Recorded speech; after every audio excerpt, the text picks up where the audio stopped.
এখানে দাঁড়িয়ে বললে ভোট না দিলে এলাকা থাকতে দিবে না বলে তো ভোট কেন্দ্রে গেলে মানে ওখানে ঝামেলা হবে ভোট না দেওয়ার জন্য বলে। কারা বলতেছে? আমাদের আবার বিকাশ নাম্বার চাইছি, আইডি কার্ড চাইছি। চট্টগ্রাম 10 আসনের জামায়াতের প্রার্থী মোহাম্মদ শামসুজ্জামান হেলালির সমর্থকদের বিরুদ্ধে হিন্দু সম্প্রদায়ের বাসিন্দাদের বাড়ি বাড়ি গিয়ে ভোট কেন্দ্রে না যাওয়ার জন্য ভয়ভীতি দেখানোর অভিযোগ উঠেছে। এই অভিযোগের পরিপ্রেক্ষিতে ঘটনাস্থল পরিদর্শনে এবং স্থানীয়দের বক্তব্য জানতে এবার চট্টগ্রাম 10 আসনের হিন্দুপাড়ায় ভয়েস বাংলা টিম।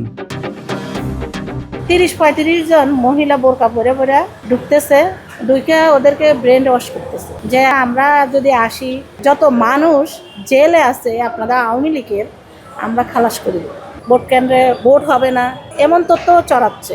আমাদের বাসাও আসছে এরকম কথা, ওনারা আমাদেরকে বলতেছে ভোট কেন্দ্রে যাই না, মারামারি হবে, ওই দিন কোনো ভোট হবে না।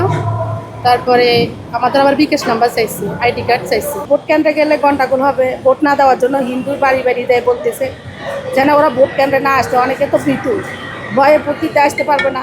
এখন এই ফাড়াটা যদি দেশের 10,000 মানুষ আছে, তো এই হিন্দুরা কি করবে সেটাই হলো প্রশ্ন। প্রতিদিন কতগুলা মহিলা আসে এটা বলতে দেরি, মহিলাদেরকে বলতে দেরি কি বলে? বুড়ো গন্ডগুলো যাই না এটা বলতে দেরি। এখন মনে করেন বাড়িতে তো মনে করেন ছেলেরা থাকে না, যেমন ধরেন আমার ফ্যামিলির মধ্যে আমি থাকি না, আমি কাজকর্মে থাকি, আমার বাসায় হুট করে আসি বললো এখন মহিলা মানুষ ভয় পাই যায়। চট্টগ্রাম 10 আসনের মোট 4,96,000 ভোটারের মধ্যে প্রায় 88,000ই হিন্দু সম্প্রদায়ের, যা মোট ভোটারের প্রায় 18%। এত বড় একটি ভোট ব্যাংকে ভয়ভীতি দেখিয়ে নির্বাচন থেকে দূরে রাখার চেষ্টা করে জামায়াত ভোটের মাঠে এক ধরনের আধিপত্য বিস্তার তৈরি করতে চাইছে, এমন অভিযোগ এখন স্পষ্টভাবে সামনে আসছে। বলে তো ভোট কেন্দ্রে গেলে মানে ওখানে ঝামেলা হবে ভোট না দেওয়ার জন্য বলে। কারা বলে? দাঁড়িপাল্লা জামাত আর কি। দেখ মাইয়াল বড়টা ব্যাপারে আইয়ে মুখমেতে মাছ দিতে আইতে দুটো লোক এসে বলছে যে আমাকে আমাদেরকে ধমকা দিছে যে আমাকে ভোট কেন্দ্র এখানে না যাওয়ার জন্য, ওখানে নাকি বলে ঝগড়া করতে হবে, মারামারি হবে। এখন আমরা হিন্দুরা বা মানলেও যে দলই করি আমরা তো সবই নির্যাতিত হইতেছি। এখানে দাঁড়িয়ে বললে ভোট না দিলে এলাকা থাকতে দিবে না কে বলছে? মহিলার জামাতের কয়েকজন কর্মী আসছিল 2-3 দিন আগে। মানে এটা কি পুরুষরা বলে না না, মহিলারা? মহিলারা বলছে নিশ্চয়ই এদেরকে শিখে দিছে কেউ, পুরুষ না শিখে দিলে মহিলা সাহস আছে এই কথা বলার। জামায়াত ইসলামী মুসলিম ভোটারদের কাছে ধর্মীয় আবেগকে পুঁজি করে ভোট চাওয়ার নামে জান্নাতের টিকিট বিক্রি করছেন। হিন্দু সম্প্রদায়ের ক্ষেত্রে সেই কৌশল কাজে লাগছে না বলেই তাদের উপর চাপ সৃষ্টি করা হচ্ছে।